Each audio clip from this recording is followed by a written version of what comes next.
4 वर्षापासून आपली कबड्डीची प्रॅक्टिस बंद आहे, कारण की याच्यामध्ये आपल्याला लय सारे इंजुरी आले होते आणि आपलं ऑपरेशन बी झालं होतं. तरी बी आपलं ऑपरेशन झाल्यानंतर 15 दिवसातच आपण युनिव्हर्सिटीची मॅच खेळायला गेलो. पण तरी बी यावेळेस बी आपण कॉलेजची मॅच हे फायनलपर्यंत न्यायची कोशिश केली, पण काही कारणास्तव आपण फायनल जिंकू शकलो नाही.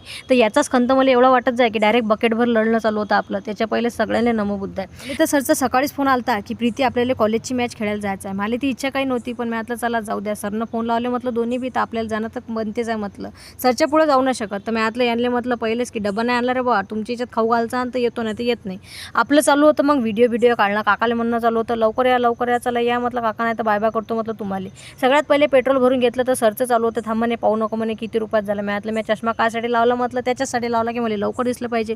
हे चकाचका हिंडत जात. मी एक दिन म्हटलं कानाखाली लवकर म्हटलं अंदर बसा म्हटलं कुठेच जायचं नाही म्हटलं. इले झाला कोरोना, त्याच कारणाच्यानं मी तोंडाला बांधून घेतलं. मी हिचा कोरोना मला नाही लागला पाहिजे.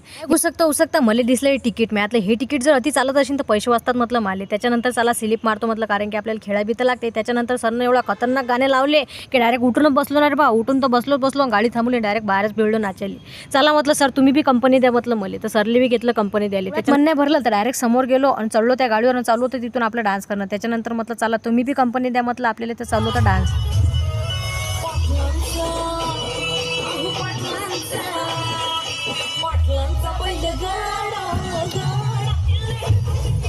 तर ते एवढे भारी दिसत जात ना रे बा तोतून की असं वाटत जायचं की पाहतच राहा. तुम्हाला तर माहिती आहे मला असेच नजारे लय आवडतात. डोंगर बिंगर झाडं जुळं हे ते. त्याच्या पहिले तुम्ही जर आपल्या आयडीला फॉलो नशीन केलं तर लवकर फॉलो करून घ्या रे बा. काकाला चालू होतं बाय बाय करणं. म्हटलं चाला काका म्हटलं स्पीड वाढवा म्हटलं, तुम्ही म्हटलं आम्हाला टक्कर द्या म्हटलं. जे दिसलं त्याला चालू होतं आपलं बाय बाय करणं. त्याच्यानंतर मग सरनं थांबवली इथं गाडी. म्हटलं चला येतो म्हटलं जराशे गाणे बिणे म्हणून. तर चालू होतं आपले तर ती गाणी म्हणणं. भूक लागली मले भूक लागली, सपनात आली होती भाजी पोळी, जेवायला मली ते कमी पडली. चालू होते आपले गाणे. त्याच्यानंतर जराशी स्लिप मारली आणि पोचलो ना रे बा आपण मंजिलवर. 4.5 घंटे लागले आपल्याला त्याच्यात बसू. मी यार कावली म्हटलं आता जरासं हिंडून येऊ दे. हे होती कॅन्टीन आणि इथंच होत्या आपल्या मॅचेस. मागच्या वर्षी बी इथंच होत्या मॅचेस. म्हटलं चला जुन्या आठवणी ताज्या करू म्हटलं. आपले भाऊ लोक तर पळत चालते रे वा म्हणे ताई मी इले मोठा फॅन म्हणे वा तुमचे व्हिडिओ पाहत असतो इंस्टाग्रामवर. म्हटलं काही विषय नाही म्हटलं हा तुले बी घेतो. बाकीचे बी भाऊ लोक आलते त्यांनी म्हटलं चला हाय बाय करा म्हटलं तुम्ही बी. तर त्यांच्यासोबत केले वार्तालाप जरासा. तर यांचं चालू होती मॅच खेळणं, पण यांचं थोडं गरम होताच. हे म्हणत मला बी घ्या. म्हटलं काहीच विषय नाही म्हटलं तुम्हाला बी घेतो म्हटलं. तर चालू होतं त्यांनी झूम करून आपण घेणं. सगळ्यात सिनियर ताई म्हणजे की मंजुळा ताई. म्हटलं चला मंजुळा ताईला तर स्पेशली घ्याच लागते म्हटलं आपल्याला.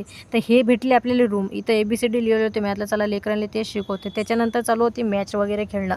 आपल्याला जागा भेटली नाही तर आपण लावला जुगाड. म्हटलं चला एका खुर्चीवर दोघी जणी बसू, कारण की शेजारच्या खुर्चीवर एक पोरगी पहिले बसली होती. तिच्याच मांडीवर जाऊन बसू.